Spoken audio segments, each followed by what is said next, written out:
Պարոն Սիմոնյան, դուք անդադ խոսում եք բանավիճելուց եւ դուք եք Փաշինյանը, բայց պարոն Թաթոյանը բանավեճի է հրավիրում Նիկոլ Փաշինյանին, այսօր նաեւ պաշտոնապես աշխատակազմ մուտք կգործի հրավերը, ասում է Պետրոս Ղազարյանին էլ կարող է Փաշինյանը իր հետ տանել, որ իրեն մենակ չզգա։ Վախենում եք Թաթոյանի հետ բանավեճ։ Շատ, գիշերները չենք քնում, գիշերները զանգվում ենք, ասում ենք դու էլ քնած չես, ասում հայ ես էլ քնած չեմ, Թաթոյանի հարցազրույց։ Ինչն է խնդիրը։ Դե մի քիչ աբսուրդ է, հիմա ես էլ հարմար է այնպիսի մարդկանց հետ բանավիճել, որ օրինակ հիշեցնեն Թալան, հիշեցնեն։ Բայց սպասի, մի րոպե։ Նախ այդ բանավեճը սենց տնես տեղի է ունենալու, եթե պարոն Թաթոյանը մասնակցելու է ընտրությունների։ Այսինքն, այդ fake օրակարգը, fake այդ որ դուք գաք կամ ինչ-որ մի լրագրող գասի կամ ինքը ասի ինձնից վախենում են, դա անկեղծ fake խոսակցություն է, որովհետև վերջ դե պատասխանեմ, որ թույլ տաս չընդհատես կպատասխանեմ։ Գոյություն ունի օրենքով ամրագրված բանավեճի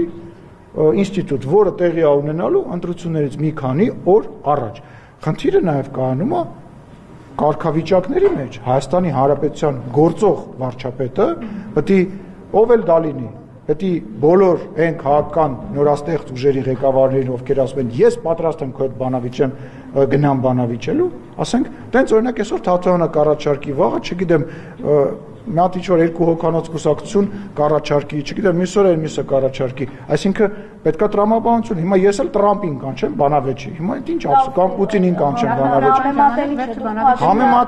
Համեմատելի է, որովհետև Նիկոլ Փաշինյանը ի տարբերություն Արման Թաթոյանին, որը որ մի պետական պաշտոն է ունեցել Սերժ Սարգսյանի կողմից, ինքը նշանակվել է մարդու իրավունքների պաշտպան, Նիկոլ Փաշինյանը Անի ջան, ուզում ես եկել եմ քո մոտ հարցազրույցի, ես ասեմ, հետո դու ասա, ես ասեմ, հետո դու ասա։ Հիմա իմ հերթն է, պայմանավորեցինք։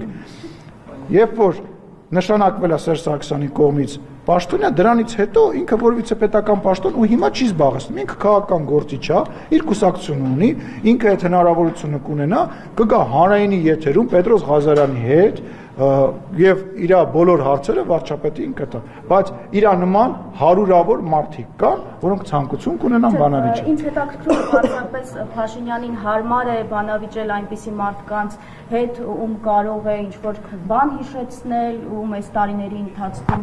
պարբերաբար թիրախավորել է եւ ինքը Փաշինյանին հարմար է բանավիճել բոլորի հետ, ովքեր այդ կարգավիճակը ունեն, որովհետև երբ որ վարչապետը գալիս է այստեղ, ինքը բանավիճում է բոլոր ընդդիմադիր падգամավորների հետ, եթե նրանք համարձակվում են գալ եւ մասնակցել հարց ու պատասխանին, բայց ինչ որ պահից հետո իրանք սկսել են չգալ այդ բանավեճին, որտեղ հասկացել են, որ չեն կարողանում բանավիճել։ Հետո եթե Արման Թաթոյանը իր շուրջը տենց մտածում է, որ ինքը այնքան դարակազմի քաղաքական գործիչ է, ինչ խնդիր ունի, կլինի էլ այդ բանավեճը մի 4-5 ամիս հետո կլինի, ավելի լավ ընտրություններին մոտ կլինի, ինքը իր պատմությունը կպատմի հանրային եթերով, այդ ինչ ստից թեմանազում։ Մի րոպե,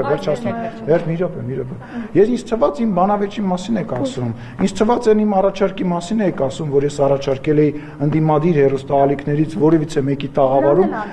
հիմա ես Կանադա հետ եմ անում, էլի Բաղանի ջան, իմ գործը թողած քո գործն էլ եմ անում, թող անեմ միջև վերջպես։ Ինչպես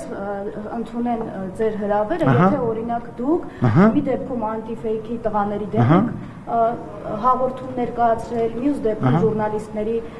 միության հետ կապված, ընդ որում հասկանալ դեպքում հասկանալ հարաբերս ինչ կապ ունի օրինակ Սաթիկ Սեյրանյանը այդ ես էլ չեմ հասկանում Սաթիկ Սեյրանյանը ընդհանրապես այդ գույքի հետ ինչ կապ ունի եւ ժուրնալիստների միության հետ ինչ կապ ունի։ Ես էլ շատ բան կա չեմ հասկանում ինչ կապ ունի Սաթիկ Սեյրանյանը ընդհանրապես ժուրնալիստիկայի հետ, ժուրնալիստների միության հետ։ Դա կարևորը մենք ենք հասկանում։ Դե լավ է, որ դուք ես վստահ չեմ, որ մնացած գործընկերները, ինչպես նաև դուք հասկանում եք, այս սրա համար պետք է Սաթիկ Սեյրանյանը համարձակություն ունենա, Արմինե Օհանյանը համարձակություն ունենա, Արամ Աբրահամյանը համարձակություն ունենա, ոչ թե Լուսինեին ստեղ Արմինե Օհանյանը ուղարկի, կամ ասենք ինչ որ մեկին զանգի իմ մասին բան վերցնի, Արմինե Օհանյանը չէ, Սաթիկ Սեյրանյանը, թիվ 5 հեռուստաընկերության այն մեկնաբանները, լրագրողները, խմբագիրը, որոնք ինձ շատ լավ են ճանաչում, համարձակություն ունենան, այս հարցերը ոչ թե ես ու դու Անի ջան ստեղ քննարկենք, ես իմ տեղը խոսեմ, դու իրանց տեղը խոսես եւ այդ խոսակցությունը ոչինչ տա, այլ կանչը ես ասում եմ գալիս եմ ձեր եթեր խանգարում եք, այո, համարձակության կատարյալ բացակայությունը։